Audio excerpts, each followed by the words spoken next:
Bonjour, je m'appelle Boutros Selaj, je suis postdoctorant à l'Université de Nantes. Ce travail est fait avec Franck Scouf de l'Université de Nantes et Bruno Castagnet de l'Université d'Angers.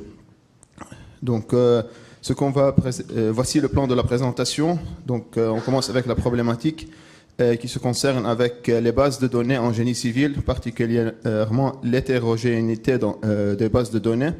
On considère une étude de cas qui est la corrosion par chlorure, où on va utiliser un modèle de dégradation basé sur une formulation de processus stochastique de type gamma pour modéliser cette détérioration. Ensuite, je présente une description des bases de données, les bases de données homogènes et hétérogènes, et je présente les analyses numériques qui sont l'effet de l'hétérogénéité sur la calibration du modèle. On termine par les conclusions et perspectives. Donc, la première par les conclusions mathématiques. Donc, la qualité d'estimation des modèles de dégradation est basée sur la richesse de la base de données. Donc, la richesse de la base de données est fonction de deux choses: la taille de la base de données et l'homogénéité de l'échantillon. Donc la taille est fonction de deux paramètres qui sont le nombre d'échantillons et la durée couverte par chaque échantillon. Et l'homogénéité, c'est la consistance, on va dire, de toutes les échantillons de la base de données. Donc nous, dans ce travail, on est concerné avec l'homogénéité et particulièrement l'effet des échantillons hétérogènes dans une base qui est dite homogène. Donc, pour illustrer ça, donc, voici une famille de structures qui est considérée riche, dans laquelle on a une grande base de données d'inspection.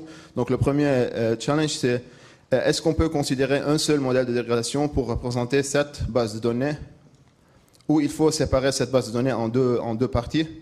La deuxième chose qu'on a pensé, c'est si on a une base de données qui est pauvre, est-ce qu'on peut enrichir cette base de données en utilisant des bases de données d'une famille de structures qui sont similaires à celle originale.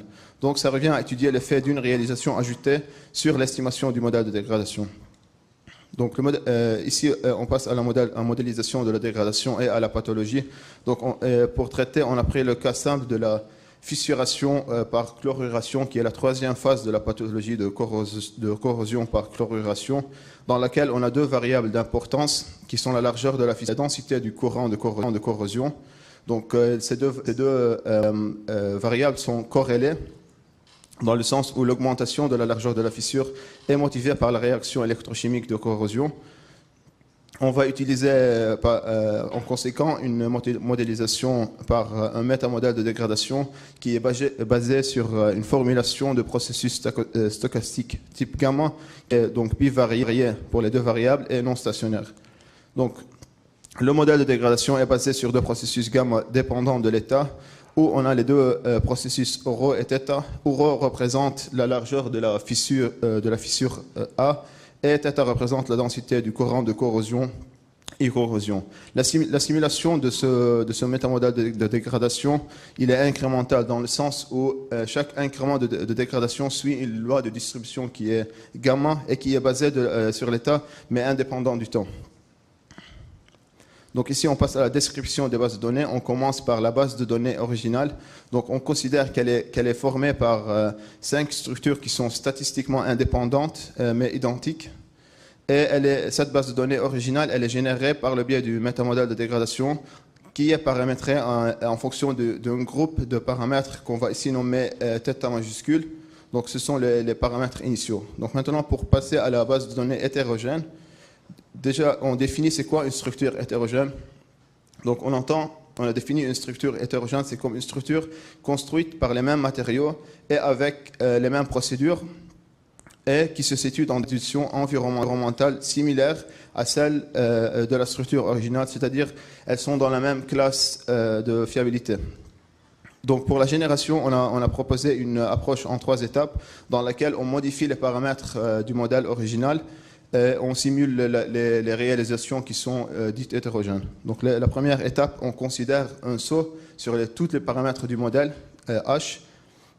Ensuite, on introduit une variabilité de plus ou moins 2,5% sur ce saut pour considérer une famille de structures hétérogènes.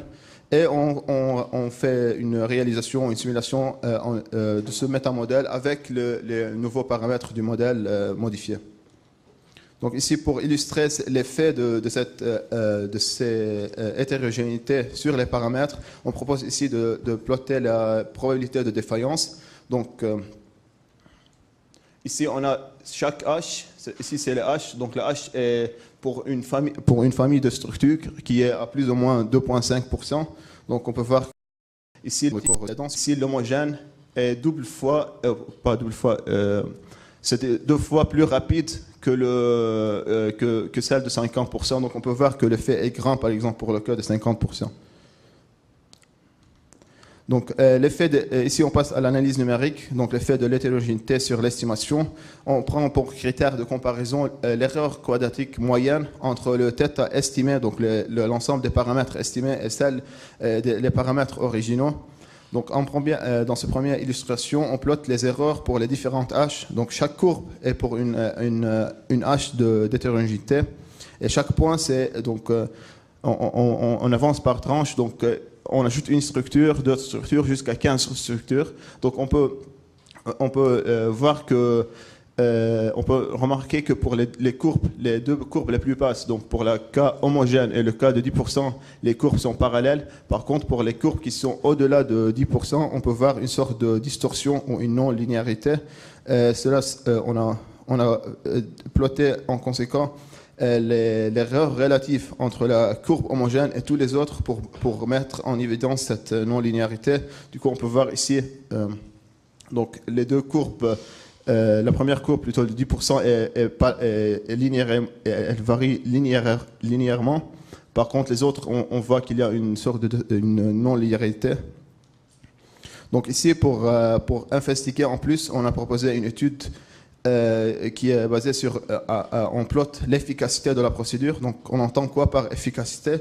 Donc dans le modèle d'estimation, donc de calibration du modèle, on met des contraintes sur les paramètres du modèle pour qu'elles soient physiquement acceptables. Donc on ne peut pas avoir par exemple des paramètres négatifs ou des paramètres au-delà de 20.